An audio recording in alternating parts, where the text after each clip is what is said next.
नमस्कार, आप जुड़ चुके वॉइस ऑफ एमपी से और मैं हूं अब्दुल अली ईरानी।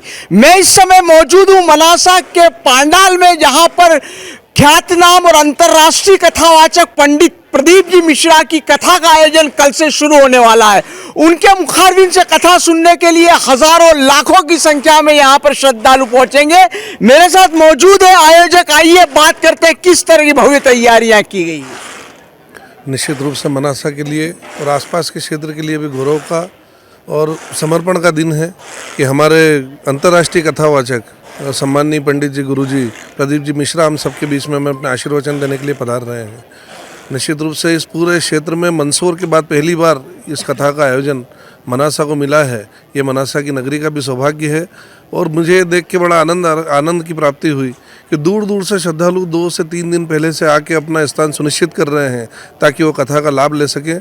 यहाँ पंडाल की पर्याप्त व्यवस्था की गई है, भोजन की व्यवस्था की गई है, जल व्यवस्था की गई है और भगवान ना करे लेकिन अगर किसी को गर्मी के चलते कोई परेशानी भी हो तो उनके चिकित्सा की भी समुचित व्यवस्था की गई है। बाहर से आने वाले श्रद्धालुओं के लिए पार्किंग की व्यवस्था है और हमने इस बात को सुनिश्चित किया है कि पार्किंग ऐसी जगह हो कि आदमी आराम से अपना पैदल चल के कथा स्थल तक पहुँच सके। सर, कितने लोगों के आने की संभावनाएं आप मान रहे हैं और 7 दिन में लगभग कितने लोग इस कथा का लाभ ले पाएंगे? मेरा ऐसा मानना है कि आस्था का देश है, इसलिए उस आस्था को संख्या में बांधना तो मुश्किल है, लेकिन अभी तक का जो अनुभव रहा है गुरुजी की कथा को लेकर, चाहे कितने ही प्रबंधन किए हो, कितनी ही संख्या का आकलन करके प्रबंधन किए गए हों, वो संख्या हमेशा आकलन और प्रबंधन के पार जाती है। इसलिए जितना प्रबंधन इस मैदान में मनासा नगर में सुनिश्चित कर सकते थे, अधिकतम प्रबंधन सुनिश्चित किया है।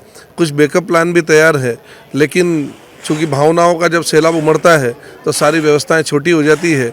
लेकिन एक चीज़ से हमेशा हम आश्वस्त रहते हैं कि देवभूमि है और ईश्वरीय कार्य है, तो ईश्वर ही इस कार्य को सफल करता है।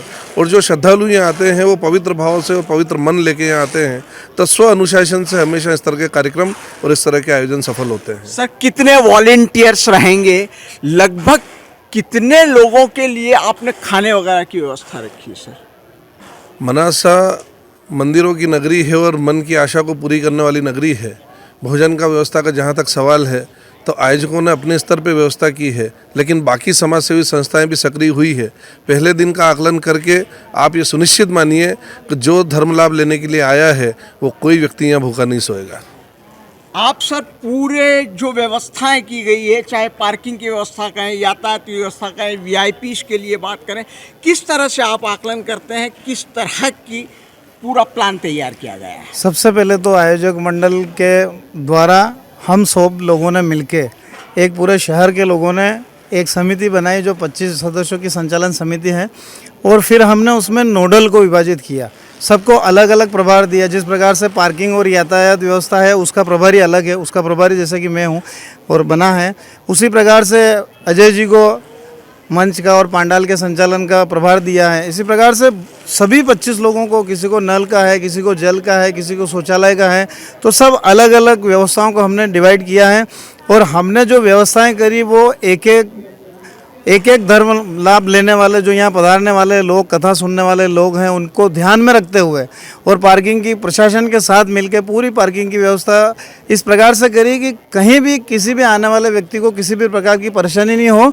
और जो हमारे पार्किंग जोन 1 किलोमीटर से दूर अगर जो 2 जोन है उसके लिए हमने ई रिक्शा की भी व्यवस्था करी, जहाँ 40 ई रिक्शा है। जो वृद्ध लोग चल नहीं सकते 1 किलोमीटर, उनके लिए ई रिक्शा की व्यवस्था की है, जिसके माध्यम से वो यहाँ आएंगे। पार्किंग पॉइंट वगैरह कितने बनाए गए? पार्किंग पॉइंट हमने 4 बनाए हैं। एक तो जया किशोरी जी जहाँ कथा हुई थी मंदसौर रोड से आने वाला, वो एक पार्किंग पॉइंट है। दूसरा पार्किंग पॉइंट रामपुरा की तरफ से आने के लिए मुगल बाबूजी जो बाईपास के कॉर्नर पे है वो बनाया है। और तीसरा पार्किंग जो है दीनू चाचा का खेत है जो बाईपास है, अपने रामपुरा से भाटखेड़ी बाईपास है, वहाँ बनाया है। और चौथा वीवीआईपी पार्किंग है जो थाने के सामने, उस पर केवल वीवीआईपी लोगों के लिए है। और उसके अलावा इमरजेंसी में हमारे पास व्यवस्था दशहरा मैदान की भी है, जहाँ पे भी पार्किंग की व्यवस्था है। इन पार्किंग के पॉइंट के अलावा बहुत सारे खेतों के रास्ते हमने खोल दिए हैं, जहाँ ये पार्किंग पूरी होने के बाद लोग उन खेतों में जा सकते हैं। उसके अलावा 2 व्हीलर के पार्किंग भी हमने अलग बनाए हैं। आप क्या कहेंगे?